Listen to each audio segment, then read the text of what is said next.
Bom dia, Manaus. Bom dia para todo o Amazonas. Está no ar, a partir de agora, o programa Panorama Jurídico. Bom, agora vamos às ruas, que já temos alguém fazendo alguma pergunta. Gostaria de saber que o pai que paga regularmente a pensão alimentícia, se ele é obrigado a ver o filho, é opção dele?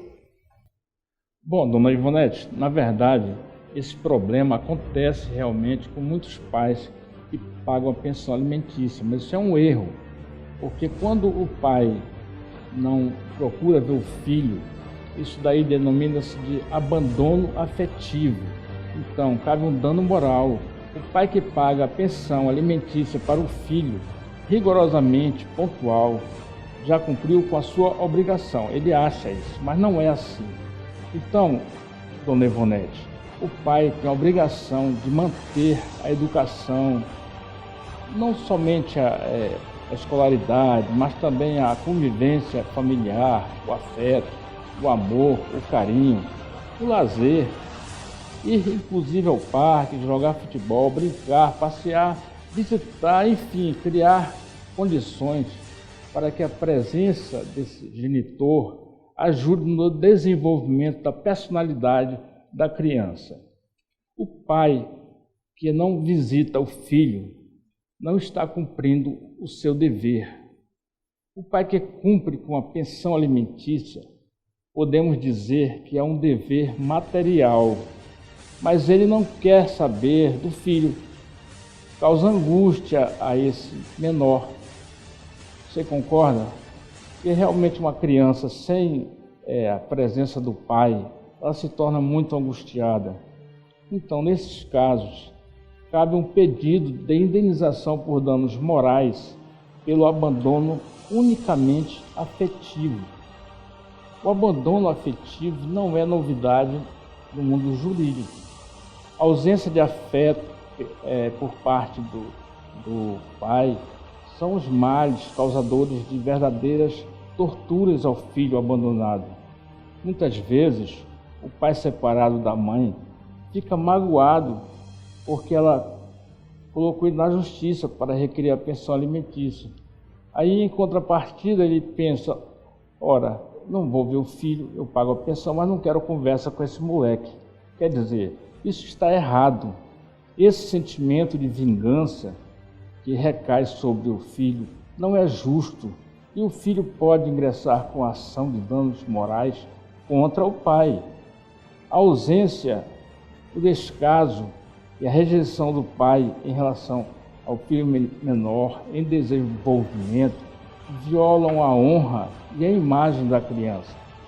Basta atentar para os jovens viciados no álcool, tabagismo, maconha, cocaína e outras drogas. E grande parte deles derivam de pais que não dedicaram amor a essas crianças. Então você observa que é muito sério isso aí, não é fácil. Se você paga uma pensão, ficou chateado com a mãe porque colocou o caso na justiça, você paga porque o juiz determinou, não abandone seu filho. Ele é um menor, inocente, ele não precisa de receber essa situação. Então, é importante saber que um pai ele tem a obrigação material de pagar a pensão alimentícia, assim como ele tem a obrigação, o dever de dar todo o carinho, toda a atenção ao filho também. Então, dona Ivonete, eu espero ter lhe ajudado de alguma forma nessa questão. Obrigado.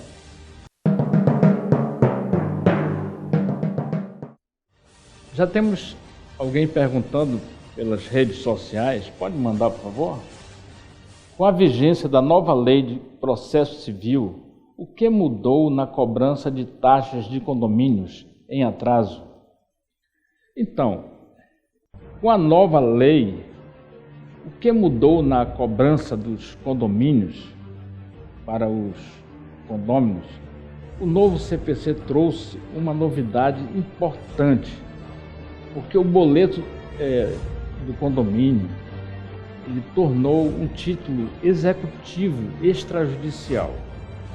Com isso, os processos vão começar já na fase executiva. Veja que interessante. Os devedores terão 3 dias úteis para saldar a dívida ou indicar bens ou imóveis para leilão ou asta pública. O novo CPC, que é o novo Código de Processo Civil, entrou em vigor agora no dia 18 de março. Na verdade, teve grandes modificações, grandes alterações interessantes e trouxe uma rapidez na cobrança de condomínios atrasados.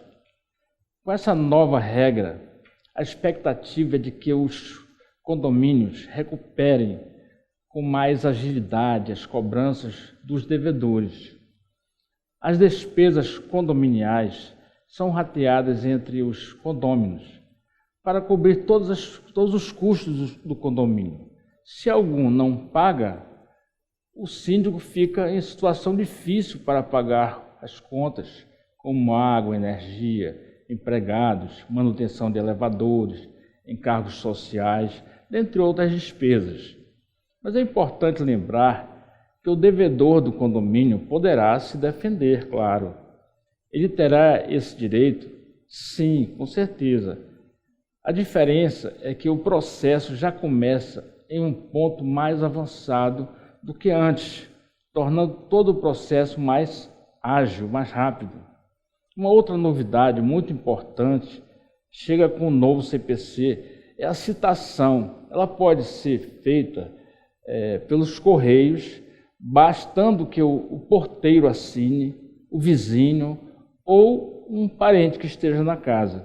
Porque muitas vezes o condômino que está em atraso, ele fala que não está presente, não quer assinar, que é para ganhar tempo, e o condomínio fica então nessa situação difícil. Só que a partir de agora, a partir do dia 18 de março, quando entrou em vigor o novo CPC, então o condômino em atraso, ele não vai mais poder protelar.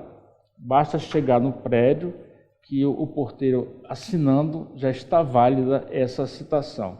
Foi uma grande modificação, isso foi muito válido. Essa questão do condomínio, ela é importante porque você imagina, você mora em um prédio, todos têm compromissos e de repente um condômino ou outro não pagam a taxa condominial e todos ficam prejudicados por conta daquele que não tem responsabilidade. Então eu acho que é muito justo que todos tenham uma consciência, quem vive em um condomínio, porque tem áreas comuns, tem as despesas que todos utilizam, tem gás, enfim, são muitas coisas. Então é importante essa modificação. Eu estou achando super interessante porque vai favorecer muitos administradores de condomínios, pessoas que estão hoje em dificuldades por causa de alguns que não resolvem pagar suas contas condominiais. Bom, então eu espero ter contribuído de alguma forma nessa informação. Qualquer esclarecimento maior, entre em contato com a produção, que nós teremos o prazer de esclarecer mais algum detalhe. Agora nós vamos para um pequeno intervalo e em seguida nós teremos uma entrevista com o presidente da OAB Seccional do Amazonas, Marco Aurélio Choi. Então não perca, não saia daí que é só um instantinho.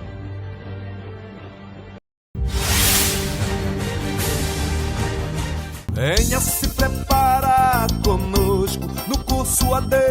A aprovação é garantida e o futuro é caprichoso. Experiência e qualidade comprovada.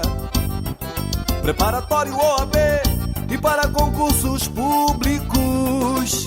O endereço é Rua Belo Horizonte, o número é 777. O telefone é 41010059. Os melhores professores de Manaus. Com eles você aprende mesmo. Nessa equipe só tem fera e merecem o respeito da galera. A ordem é formar pra ser feliz.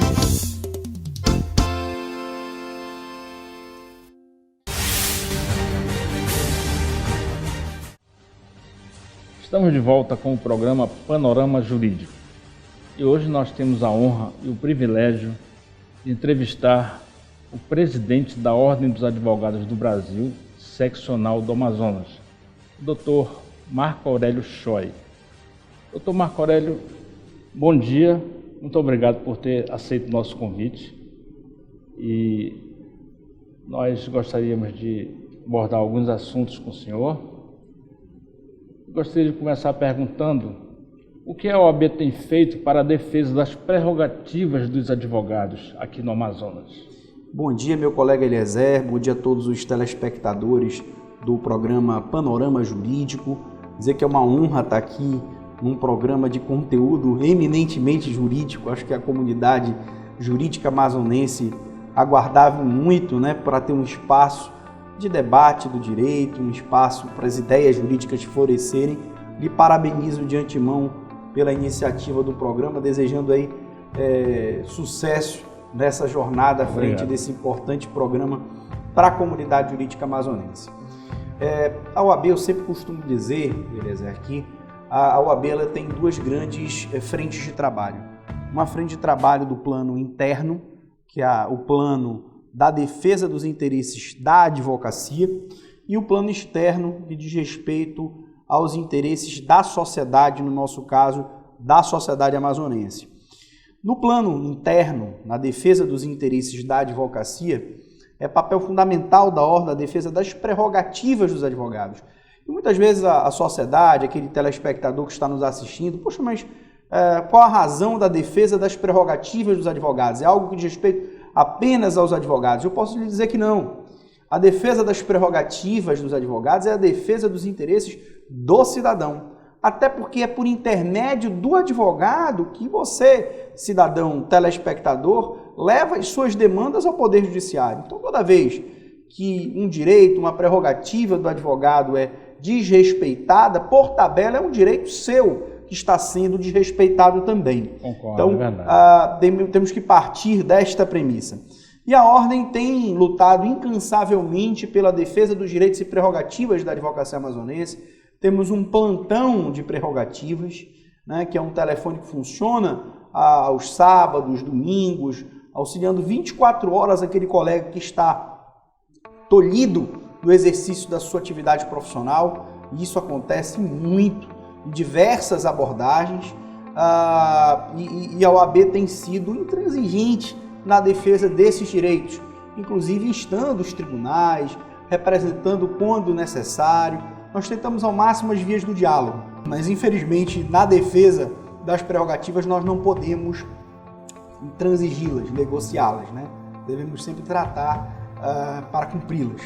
Existe esse plantão sempre à disposição dos advogados. Isso é muito importante, porque se um advogado precisa de uma emergência, alguma coisa, no exercício de sua profissão, sua função, então, na verdade, se a OAB disponibiliza desses plantões, é muito interessante, realmente, como o senhor falou aí. Imagine, Eliezer, na madrugada de sábado, você vai atender um cliente que está preso na delegacia e simplesmente a autoridade policial diz que você, advogado, não pode ter acesso ao cliente, O acesso ao cliente é um direito do advogado. É verdade, sem Como é que ele alguma. não vai ter audiência com o cliente? O cliente não está incomunicável, a incomunicabilidade do cliente não se atinge, não se coaduna com o direito do advogado de ter audiência com o seu próprio cliente. Doutor, chegou uma pergunta das redes sociais, por gentileza, vamos ver quem foi que mandou essa pergunta. Que serviços a OAB presta para a sociedade? Essa é a pergunta. Como falei aqui, a OAB tem um trabalho interno muito forte na defesa das prerrogativas dos advogados, mas tem um trabalho externo para com a sociedade amazonense muito forte. Eu costumo dizer que a OAB é a casa das boas causas da sociedade amazonense. Todos os bons temas, os grandes temas de relevância da sociedade são capitaneados, são tratados pela Ordem dos Advogados. A OAB recentemente, por exemplo, entrou com ação contra o reajuste da energia elétrica na cidade de Manaus. A OAB recentemente promoveu uma ação cautelar contra o reajuste do IPTU na cidade de Manaus. A OAB está ciente da sua responsabilidade, que foi conquistada ao longo da história, né? E está tentando trazer para a sociedade esse trabalho da Ordem. Então nós temos, Eliezer, mais de 35 comissões dentro da Ordem que trabalham vários temas. Então nós temos um trabalho muito bom, muito forte na defesa das mulheres vítimas de violência doméstica, prestando assessoria jurídica para as mulheres vitimizadas na segunda vara Maria da Penha. Nós temos um trabalho muito importante da comissão chamada OAB vai à Escola, que é uma comissão que desenvolve 18 temas de cidadania nas escolas da rede fundamental e do ensino médio, da rede pública da cidade de Manaus e em alguns municípios do interior do estado do Amazonas, levando temas de cidadania para a formação da infância e da juventude e da nossa futura geração de cidadãos amazonenses. São dois trabalhos exemplificativos, mas nós temos trabalhos na defesa do direito do consumidor, na defesa do afrodescendente, na questão da diversidade sexual. Nós temos várias frentes de trabalho, prestando vários serviços à comunidade amazonense. Nossa, que importante. É muito legal as pessoas saberem disso, porque muitas vezes a sociedade não tem conhecimento desses detalhes que a OAB cuida, que se preocupa, não é verdade? Doutor, permita-me fazer uma pergunta sobre essa questão dessa Lava Jato, essa atuação do juiz Sérgio Moro está realmente moralizando a nação, todas as pessoas estão gostando da atitude dele e, inclusive, está sendo comparado àquela Operação Mãos Limpas da Itália no ano de 1992, 94. E qual é a sua posição, qual é a posição da OAB sobre esse questionamento do Sérgio Moro? O senhor acha que é um exagero dele, por exemplo, tratar esse pessoal investigado logo com mandado de prisão preventiva? Por exemplo, uma pessoa está sendo investigada lá, uma autoridade, uma pessoa que já foi uma autoridade, hoje não é mais, mas de repente ele entende que deve pedir a prisão preventiva. O senhor concorda com isso daí ou o senhor acha que ele exagera ou está correto, ele tem as razões legais para agir dessa maneira aí? O grande problema da Operação Mãos Limpas na Itália na década de 90 foi justamente o fato de que os excessos, né, da operação acabaram por vitimizar muitos dos investigados e a história do feitiço virou contra o feiticeiro. Né, a operação caiu em descrédito com a sociedade em razão dos exageros e acabou não sendo tão eficaz como se esperava que fosse. Muito me preocupa, né, falando obviamente como uma instituição de técnica jurídica que é a OAB, essa figura do endeusamento, né, do juiz Sérgio Moro. Né? Ele tem máscara já de carnaval, fantasias para vender do Sérgio Moro, é um grande ídolo nacional, né? Isso preocupa bastante de que o Sérgio Moro não esteja acima das leis. Né? Nós vivemos sobre o império das leis. Né? Então o juiz tem que se posicionar em uma posição de discrição na condução do processo. Sim. Nós apoiamos, enquanto ordem, todo o processo de investigação, mas nós hoje estamos muito preocupados nessa atuação do processo com a questão da quebra de sigilo telefônicos dos advogados. Para você ter uma ideia, Eliezer, nós temos 25 advogados no estado de São Paulo, sendo que apenas um é investigado, outros 24 advogados sequer são investigados da operação, que tiveram seus telefones grampeados pela Operação Lava Jato. Então é inadmissível, né, que essa relação advogado-cliente, que é protegido pelo direito de sigilo profissional, seja exposta por pessoas que sequer estão investigados. Obviamente nós temos que separar, né, quem é o cidadão infrator e de quem é o advogado. O advogado não pode ter o seu direito de conversa sigilosa com o cliente violado pela quebra desse sigilo telefônico. Então, muito me preocupa a questão dos excessos da operação. Acho que o pano de fundo, acho que toda a sociedade brasileira quer que se investigue, toda a sociedade brasileira vibra com os resultados positivos, com o dinheiro repatriado, mas a nossa preocupação está nos excessos. Ótimo. Doutor, tem uma pergunta das redes sociais, eu ia também fazer um complemento aí. Tem um conselheiro federal que está acompanhando essas investigações das questões telefônicas ilegais lá em Brasília, né? No Conselho Federal da OAB? Exatamente, né? O Conselho Federal, ele criou um grupo de trabalho, uma força-tarefa. É o Daniel Nogueira, né? Exatamente. Uma força-tarefa sobre a questão dos grampos telefônicos contra advogados nesta operação. A presidente de seccionais dos estados do Paraná, do Rio e de São Paulo, que foram os estados envolvidos, e 3 conselheiros federais, entre eles um conselheiro federal do estado do Amazonas, que é o nosso colega advogado, Daniel Nogueira, né? Ótimo. E aí nós, na verdade, estamos numa fase de pedido de informações ao juiz Sérgio Moro, até para que se tome pé efetivamente do que foi quebrado em termos de sigilo telefônico. Perfeito. Doutor, temos uma pergunta das redes sociais, só pode dar uma olhada aí, por gentileza? Eu vou ler aqui. Diz assim: durante meses, a sociedade esperou um posicionamento da Ordem dos Advogados do Brasil sobre o pedido de impeachment da presidente Dilma. O senhor sabe por que razão? Que razão ele quer saber? Que razão que a OAB entrou com esse pedido de impeachment? Eu entendo assim. Na verdade, o que acontece? Já havia um pedido de impeachment formulado por 2 juristas nacionais, não pela ordem até então, e esse pedido de impeachment, esse que está agora num processo agora de instituição da comissão e tudo mais, é um processo que tem um único objeto, que é a questão das chamadas pedaladas fiscais, né? A questão das pedaladas fiscais tem relação com o chamado direito financeiro, e era algo que efetivamente acontecia em diversos governos, não apenas no governo da presidente Dilma Rousseff. Quanto ao tema das pedaladas fiscais, exclusivamente sobre as pedaladas fiscais, a ordem não viu naquele momento, no ano passado, razões para ingressar com o pedido de impeachment contra a presidente. Entretanto, com o advento de fatos novos, que são fatos conhecidos pela mídia, entre eles a questão da delação premiada do senador Delcídio do Amaral, a questão das escutas telefônicas que revelavam tentativas de obstrução do trabalho da justiça, foram fundamentos que foram acontecendo e que ensejaram uma análise jurídica da Ordem dos Advogados do Brasil, no sentido de que haveria ocorrência de crime de responsabilidade por parte da Presidente da República e, consequentemente, a ensejar o pedido de impeachment que foi formulado. O Conselho Federal instou que os estados, os conselhos seccionais se reunissem. O estado do Amazonas apreciou essa questão e, por 28 votos a 3, a OAB do Amazonas fechou a questão no apoio ao pedido de impeachment da Presidente da República. Essas posições foram levadas ao Conselho Federal e o Conselho Federal decidiu, por 26 votos a 2, ingressar com o pedido de impeachment contra a Presidente.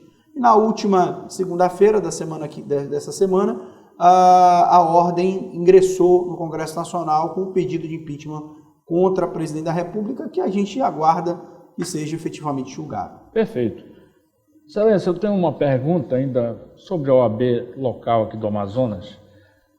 Essa comissão que foi instalada sobre advogados iniciantes, eu achei muito interessante, porque eu ouvi os comentários, eu estava lendo, e foi feito até um questionário com esses advogados novos, quais eram as grandes dificuldades que eles tinham e tudo mais. E a OAB está se preocupando para que esses novos advogados tenham uma boa recepção no mercado de trabalho. E o senhor está vendo um bom resultado nisso daí? Eles estão gostando dos novos advogados? Meu amigo Eliezer, você como eu sabe o quanto é difícil o começo da vida da advocacia. Hoje nós já temos praticamente o ingresso de 1.000 advogados por ano nos quadros da OAB. Nós temos 10 cursos de direito em Manaus. Então nós temos, por gestão de ordem, entrando aproximadamente 3.000 advogados. E há uma dificuldade natural de ingresso desses novos advogados no mercado de trabalho, né? Como esse advogado que adentra agora o mercado de trabalho vai conseguir se encaixar no mercado, né? E essa é uma preocupação da OAB. Criamos a Comissão do Advogado Iniciante justamente para essa tentativa de posicionar o advogado no mercado. Então nós temos um plantão, um telefone de plantão para as eventuais dúvidas dos colegas advogados. Criamos um manual do advogado iniciante, que pode ser inclusive baixado no nosso site, né, dando algumas dicas fundamentais. Estamos agora, no mês de abril, e eu vou lhe convidar, você é nosso convidado especial para isso. Será uma honra. Inaugurando o chamado Espaço do Advogado. O que é o Espaço do Advogado? A Ordem tem uma casa na Rua Tapajós, próximo do Teatro Amazonas, onde por muitos anos funcionou a nossa caixa de assistência. Nós estamos numa fase de obras finais na casa, e nesse Espaço do Advogado vai funcionar várias salas de escritório e salas de reunião. Para você, colega advogado, que não tem condições de pagar um escritório, de constituir um escritório. Muitas vezes ele quer começar a trabalhar e não tem onde trabalhar. Então ele vai ter um espaço onde ele pode agendar o atendimento do cliente dele, com água, cafezinho, nos moldes dos escritórios virtuais, mas gratuito para esse colega advogado iniciante. Não apenas o iniciante, aquele advogado mais experiente que porventura ainda não tenha conseguido montar o seu escritório. As despesas hoje dos escritórios são muito altas. Ele vai ter um espaço, vai ter computador, scanner, impressora, uma secretária, água, cafezinho, para atender o seu cliente com dignidade e tentar ali se posicionar no mercado de trabalho. Nossa, isso vai ser uma grande inovação aqui. Doutor Choi, nosso tempo infelizmente acabou. Eu quero agradecer muito a sua presença aqui. O senhor não sabe o quanto nós estamos honrados de tê-lo nesse programa. E eu gostaria que o senhor deixasse uma mensagem, só para finalizar em poucas palavras, pode fazer umas considerações finais. Bom, eu quero dizer que quando nós partimos para esse compromisso com a advocacia amazonense, eu entendo que dirigir a ordem é um compromisso com a advocacia. Lembrando, Eliezer, que ninguém na ordem não ganha um tostão para dirigir a ordem, para ser conselheiro da ordem, são trabalhos absolutamente voluntários.